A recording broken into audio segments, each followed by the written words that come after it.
Welcome back to another episode of Inboxing. Inboxing is the podcast all about email marketing. I'm host Helen Berg, and today we have a great guest. I call him the Wonderkind or the Boy Wonder because I'm full disclosure, I'm 40 years old, and he just got out of college and he's already doing amazing things in the email space. He built like a platform that positive email developers will love it. So, without any further ado, please welcome Avi Goldman. Hey, Avi, hello. welcome Thanks to for having Inboxing. me. Thank you. Oh, Happy Monday. it's great. Happy Monday. Yeah, Monday. It's actually, we're both Jewish, full disclosure. It's actually the Hebrew holiday, the Jewish holiday of Tu B'Shvat, Yep. which is it just means the 15th day of Shvat, the Hebrew month of Shvat.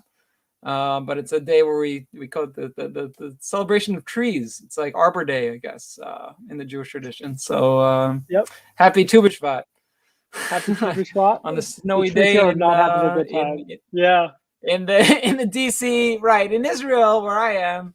The song goes that the almond trees are blooming, and the truth is that it's rainy and cold outside. It's been really rainy and cold, but everything is green and lush, and wildflowers are going wild, and trees are blooming, and it's a nice time of year. A little jealous. So anyway, yeah. All right. Well, let's jump right in. Can you tell us a little bit about yourself?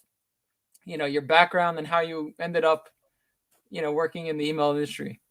Yeah, for sure. So I think it's a cliche at this point to say like I fell into email, but I fell into email um, when I met SparkPost at a hackathon. I think it was in 2015 at University of Maryland Hackathon Big Camp. They were one of the sponsors there. They had internships, and I was like, "Oh, that seems cool."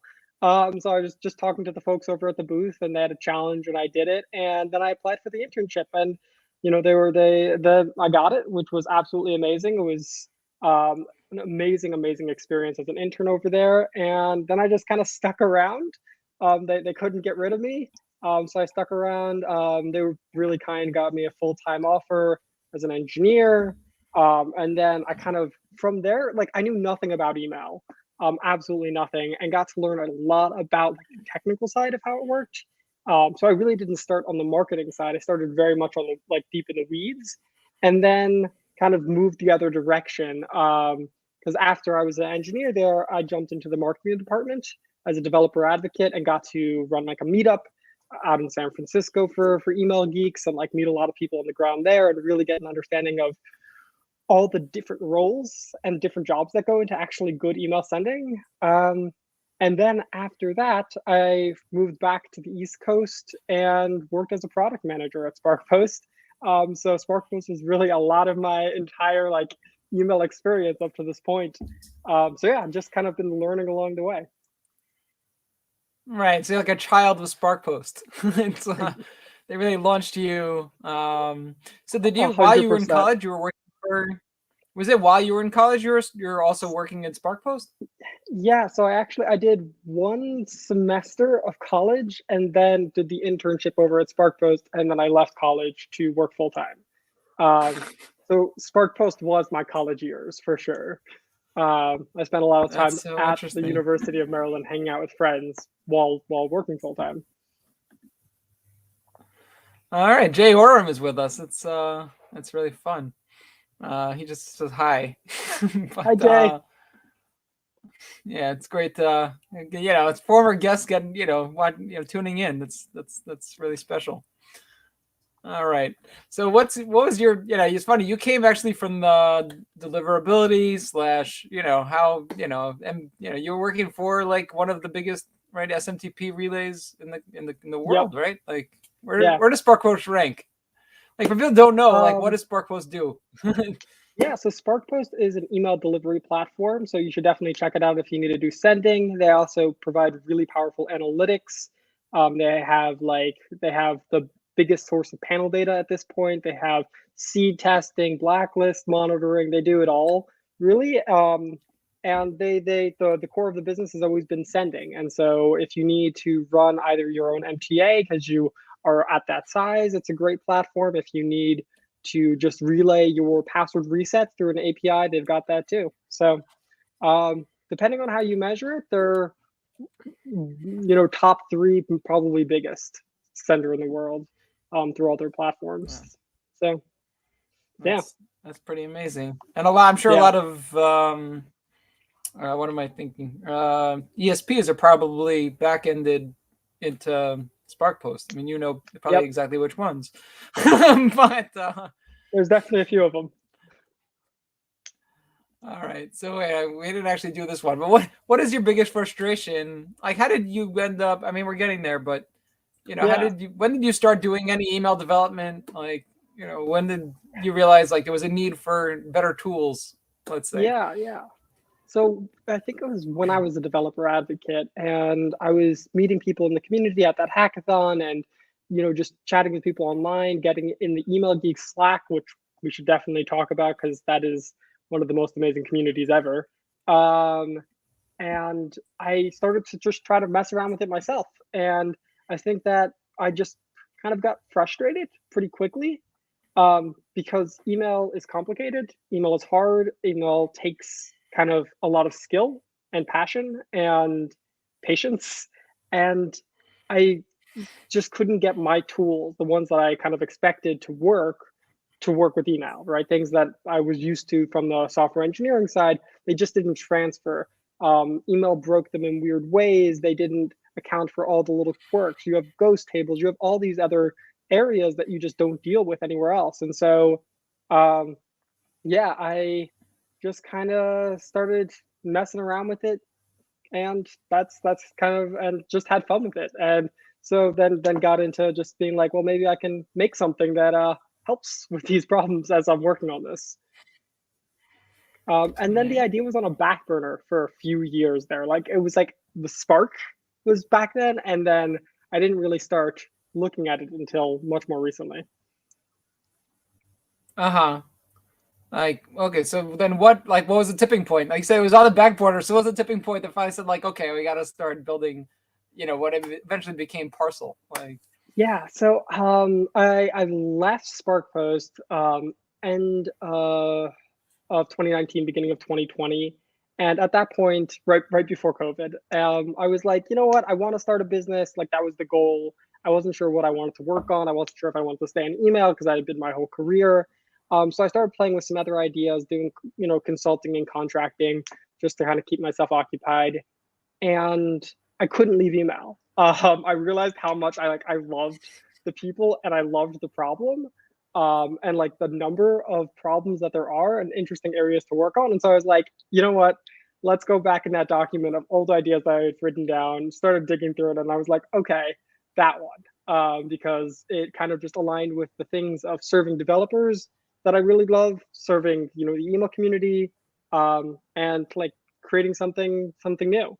So that it was July of 2020 when I kind of made the decision, like, hey, this is the thing I'm going to pursue. This is what I'm going to start building. wow. And then, so in July, like that was the decision. So how long did it finally take to actually get like an MVP? MVP is, Yeah. minimal viable product. That was Parcel. You could say like this is out there. So I think it was 2 months before I hit the point where I was using it more than my regular code editor for when I was building emails. And it was another month on top of that before I started like showing it to people and pulling people in, which was probably like too long to wait. But that's what I did. And then got a ton of feedback from those early users. Absolutely amazing. Like hundreds of people asked to get access, and it probably gave access to, I think, probably 20, 25 people, and just really got to get a lot of really good feedback and help steer the product in the right direction. And then another couple of months past that, I think, was when I moved into the open beta. So kind of opened it up for anyone to sign up, which is where we are right now. Parcel is still technically listed as in beta.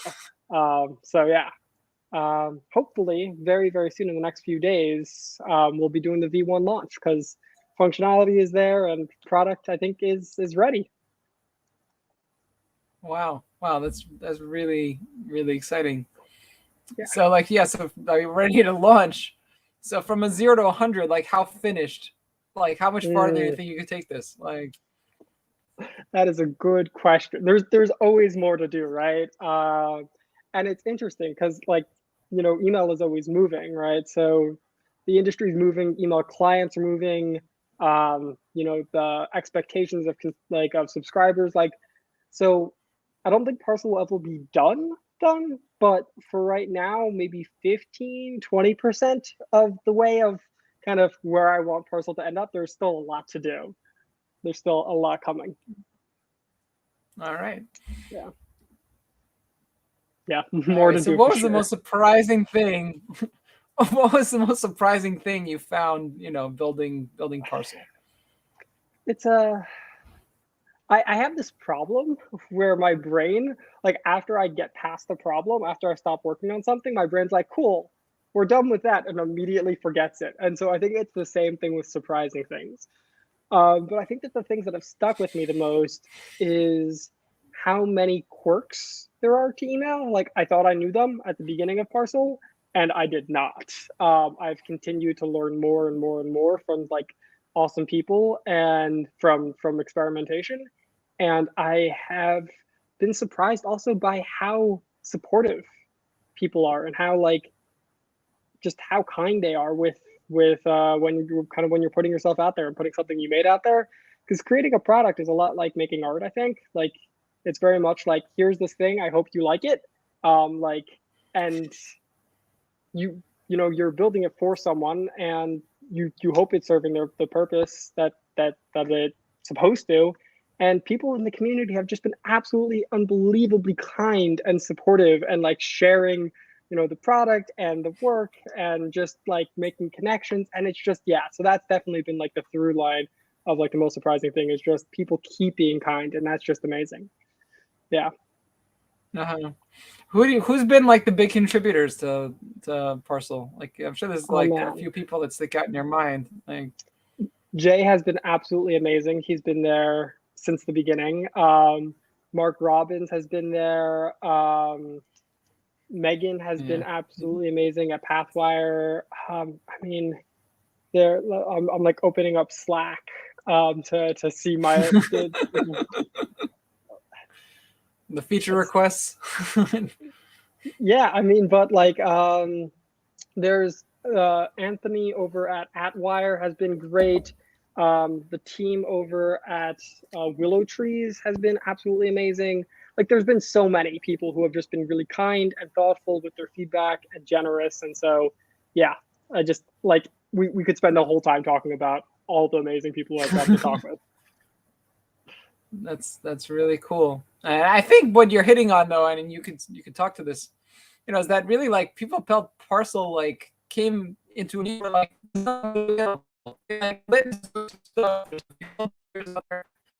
like nothing was like an atom for email. Yeah, Or like Atom or any of these like web development tools have like, all these scripts and things you could do. And in order to build an email, to build web pages, but with email, we're just, working on tables and, da, da, da, da, and like, there's no way to quickly like, just bang out code the same way you can bang out code in other tools.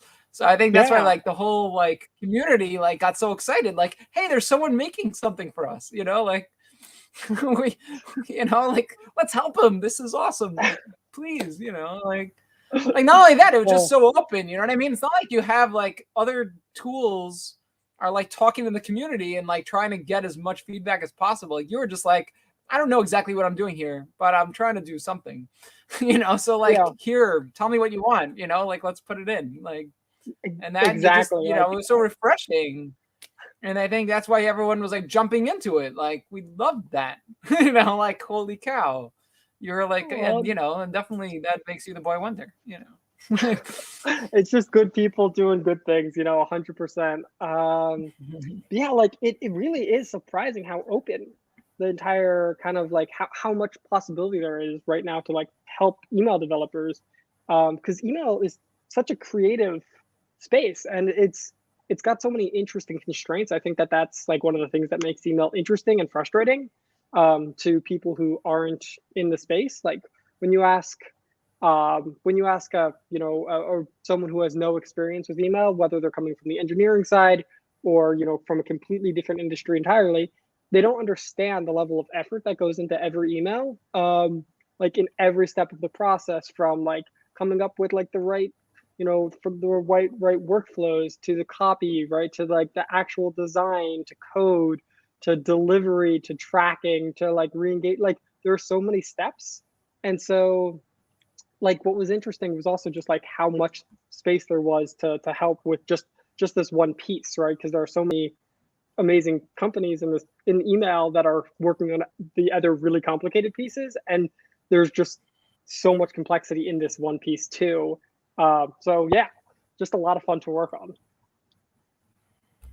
All right, so I think we kind of touched on this. But what do you love so much specifically about email? I mean, is it the people?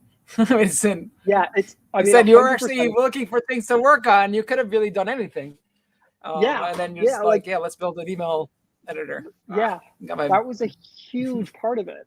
That was a huge part of it, was like how amazing the people are and how many friends I'd already made in this community. And I was like, you know what? I don't want to start from ground zero. I really like these people and I like the problems and I want to keep working on it. But also email, like I was saying, is full of constraints, and it also has so much potential to drive value for the business, to drive value for the subscribers, because it's one of the last, if not truly the last, like um, open communication platforms, right? Where no one owns it and where there are no, kind of end all be all controllers of the space. Um, and so I think that's a really attractive thing in a problem, is to kind of be building on this open standard and trying to help people who are kind of owning their own audience and trying to have just better communication, just talk more with people, like I really like that. I really like communication tools in general, and so emails, just, I don't know, I just love it. All right. So what do you do? What does your everyday look like at Parcel? Like, Mm. Every day, every day is a little different. So up until just a few months ago, all of like it was just me working on Parcel, mostly on Parcel, sometime on consulting and contracting still to help pay the bills as the businesses continue to grow. But recently, I was able to bring on my first full-time employee, really great guy named Brian Bach, who's helping with the engineering side of things, which has been absolutely amazing. Um, but with even with Brian, the day to day is just a lot of bouncing between things. Really depends on where the focus area is. So right now, with the V1 launch coming up, it's a lot of thought around kind of the marketing side of things, the design, the website, making sure documentation's in good place, making sure that all bugs are squashed, or that when people sign up, they have a really good experience. Um, but just a month ago, it was a lot on the engineering side, so trying to figure, and the product side, trying to figure out, hey, how do I help people kind of do less copy and paste and do more, spend more of their time at like actually creating the code that's useful and less time wrangling code that already exists, right? And so a lot of just thinking about that problem and then trying different solutions and implementing it. So it really does vary day what to day. But what are the biggest? All right, I yeah, don't have this in the in the deck, but like, what was the biggest challenges maybe that you didn't expect? When you're building this tool. I think a lot of the time has gone to areas that aren't like the core value. Like trying to solve the problem of like email development is really hard, but there's a lot of things that are around the tool, around like that particular part of the problem, that I've kind of learned to be just as useful, just as important, but like I didn't want to spend time on at the beginning. Something that I just added to Parcel is like multiple workspaces, so you can divide up, your, if you're an agency, you can divide up your work by client, or if you're a team of folks, for an internal brand, like you can do it by brand, so you can break it up that way, or you could break it up by team member. But like that was something that was always on the back burner, and I didn't really kind of come to like finally, like the overwhelming customer voices kind of made it clear that this, to be a really good workflow tool, there really is a lot to do to streamline just the communication and collaboration aspects of that. And so I think that was, yeah, that was All a right. shift. That was a learning All for right. sure. Okay, so do you code emails yourself? Like, are you involved in code? I mean, like, obviously you're preparing the tool for people to code, but do you actually code emails? And then if you do, what would Yeah, be your 5 tips to code emails? yeah, I do code emails. I don't do it as much now because I'm focused on the other side of the problem. But I definitely have people reaching out probably once every week or two for help, and that's great because that lets me kind of get into the harder parts, right? Like less of the everyday and more of like the what is this weird bug and how do we not hit this bug again kind of problems, which is really really amazing. Like those are some of the best conversations that I have around Parcel is like just the weird things you hit. But I think the the number one tips that like the things that I would call out for email is all accessibility focus because that's where my brain is right now on like on the actual email coding side, which is like make sure your emails are accessible and it's really not too big of a checklist to get into pretty good shape. So one, make sure your images have alt text. If they are an image that is kind of conveying information, make sure that you have a good description. If it's purely presentational, just put an empty alt text and that will have it so that screen readers don't read it. Two, have kind of some structure. At minimum, just throw an H1, like when you have your header for the email, put that in an H1. That's going to help a ton. Number three, if you're using tables anywhere in your email, which you probably are, make sure you've got role equals presentation as an attribute on there. That makes it so screen readers aren't going to read it as a data table. Four, make sure that your links are descriptive. So click here or learn more, those types of things are really tough on screen readers because they'll use links as kind of jump points. So they'll jump around. And unless you're reading the whole paragraph, that link click here doesn't give a lot of information. So if you describe it as, read more in the documentation about this problem, or you highlight what the link is actually going to be linking to, that's a lot better. And then five is just make sure that your colors have enough contrast. So soft grays look really good. I run into this issue a lot where I'm like, oh, like this subtle gray small text looks beautiful, but also if I take off my glasses, I can't read it. And so that means there are people out there who can't read it in general. And so just be mindful of people who have visual impairments. And, the more people who can read your emails, the better your emails are going to perform. If you're cutting out a portion of your subscriber base, people who have expressed interest, who want your emails, but who just can't access it or are too frustrated to access it because of you didn't make these small tweaks, it's a missed opportunity, right? So, it'd be a shame to lose that value right at the end of the line. For sure.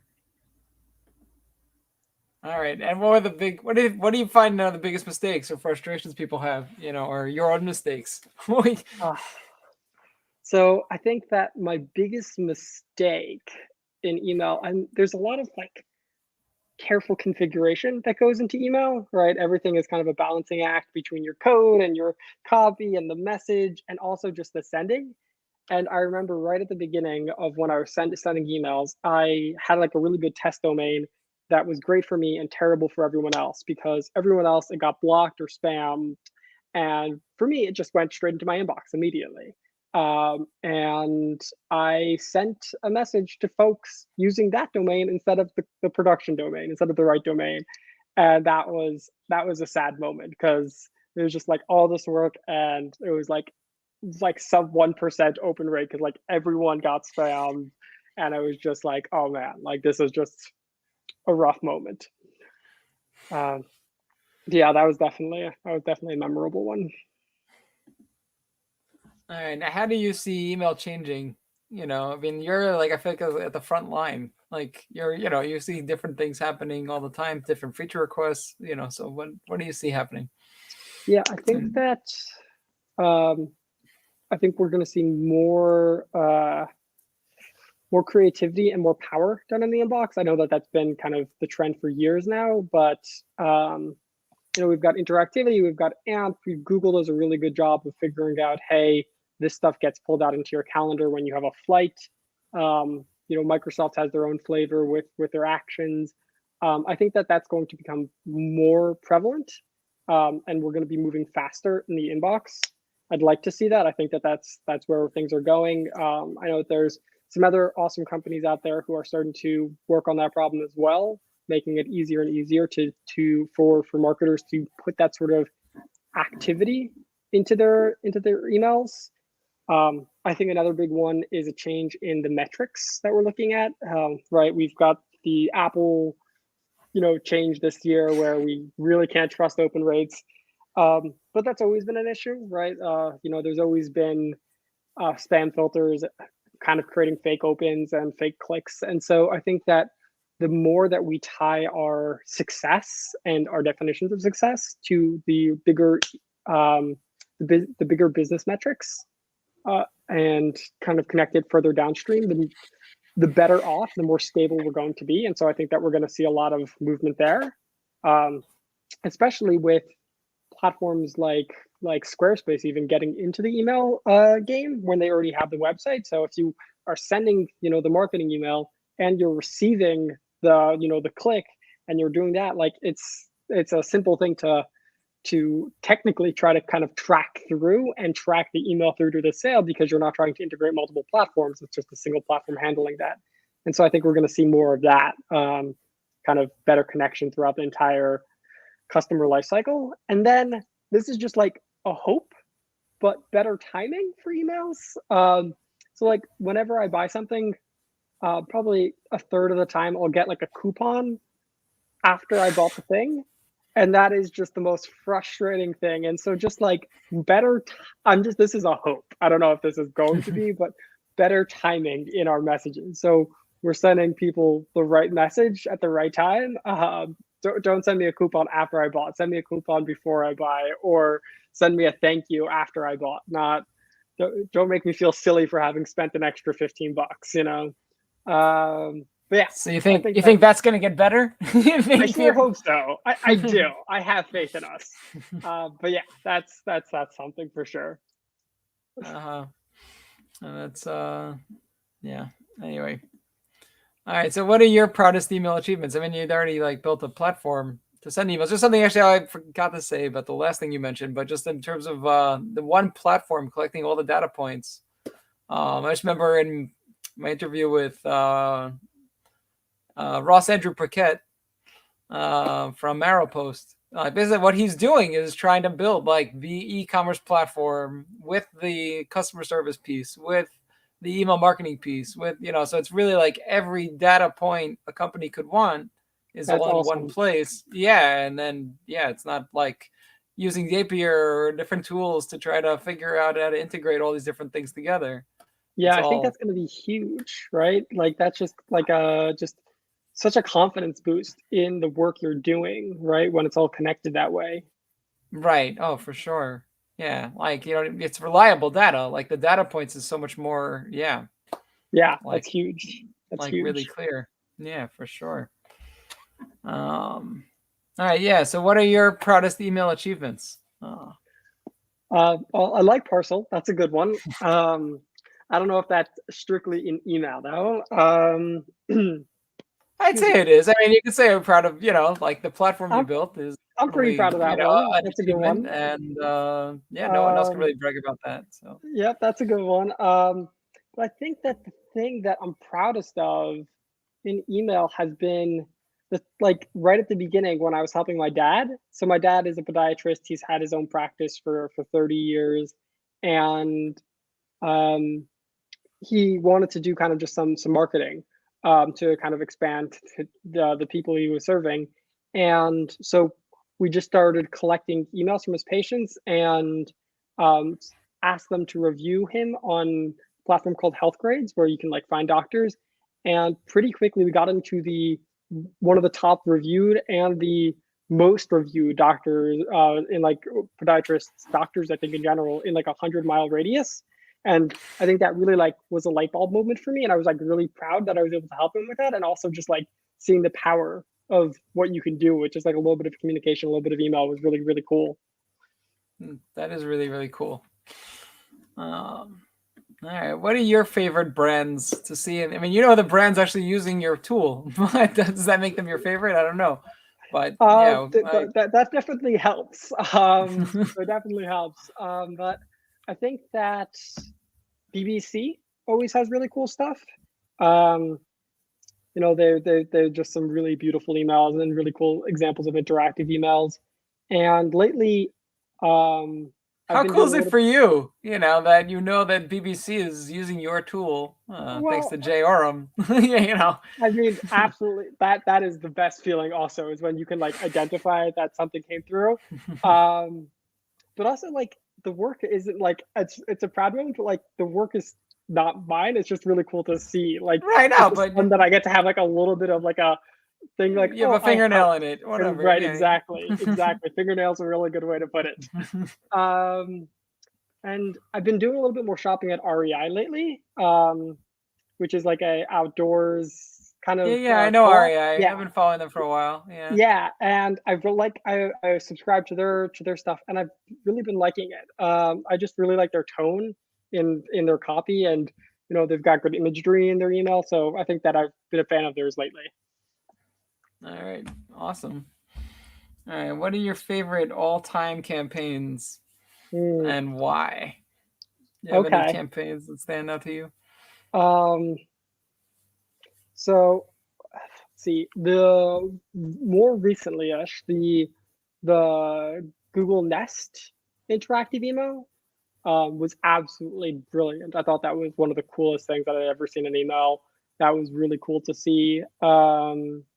The BBC Planet Earth one with that interactive accordion and the background changing was awesome. Um, and then like there's like less on the marketing side, but more on like the transactional side. Um, I my credit card once got stolen, and I got a fraud alert from my bank in an email, and I was like, "This is a 10 out of 10 email." Like that one stood out because it was just like this is really nice because I didn't know I had the credit card was gone, the information was stolen, and like okay, 10 out of 10 email. So that definitely stands out and just like as like a nice like a really powerful, really good use of email as just like a regular person, not in email world. Like that one was just absolutely great. Huge lifesaver on that one. So, yeah, Awesome. Awesome. Yeah. BBC has come up a lot because I ask this question all the time. And Nest, actually, yeah, you're definitely not the first to mention that one. So I have to check it yeah, out, actually. I yeah, those are feel, great. as an email marketer, I missed something. Well, So, they're both on really good emails, I believe. So they're yeah, that's a great resource. And it's good to shout absolutely them out amazing. for Yeah, sure. It's amazing how projects so small, become so huge, it's good yeah, for them. yeah. I mean, Anyway, so they're we're up absolutely to amazing. final thoughts of Avi Goldman on inboxing. Hmm. You have the Final floor. thoughts. Ooh, when you said on inbox, my brain was like, okay, deliverability questions. Make sure that you're sending the right message at the right time. Make sure people are interested. But no, so I think final thoughts. So one is really the space that I've been, working on for the past year or more now is email coding. And a lot of people who use Parcel are not like traditionally, software engineers, email developers. They're marketers who came in with no background, right, in the technical side. And I don't think that's uncommon. And I've had probably a dozen plus people kind of let me know that Parcel helped them feel less intimidated in front of the code. And so I think that that's like the biggest thing is like, don't let intimidation, like don't like let that kind of fear of coding or really like any new skill kind of get to you. But like especially the coding side is just like it's a little bit scary, but it's very manageable and you can break it down into small chunks. So like just give it a try. It's a lot of fun. It's one of my favorite things to spend my time on. So definitely give it a try. Definitely have some fun with it, and don't be afraid to fail with it. Yeah, I think that's the main thing. All right, awesome, awesome. Thank you so much. It's been a pleasure having you on. Everyone can check out useparcel.com. That's actually the site. We never mentioned it. Yep, that's a But good one. yes, go to useparcel.com and check it out. It's a great tool to build Thank you. emails. And yeah, but if you're a novice, I can tell a little story about myself. I come from a computer science degree, so I had a computer science degree, but that was like real, we called real coding, and then it was like, the other degree was like for web coding and stuff like that. But yeah, when I got to learn email, it was just like we were using like drag and drop editors and stuff, and then you make changes. Or actually, we were buying. This is going back to like 2012 probably, but we were buying on Envato like email templates. Yeah. And when you make a change, like, oh, you broke it. Even if you just inserted your images and they weren't exactly the same dimensions as the images that were called for in the original template, like it looked like disgusting. So yeah. when I owe everything to Nicole Merlin, because when she put out that toot about how to make emails that will be responsive in Gmail, without media queries, like I went through that. And I rebuilt our template in that code, and then I was off to the races. I'm just like, that's all right, awesome. No more of that. Yeah, that was awesome. That's amazing. Yeah. Well, thanks so much for having me. Really for sure, and thank you for building Parcel. And we're only 15% of the way there.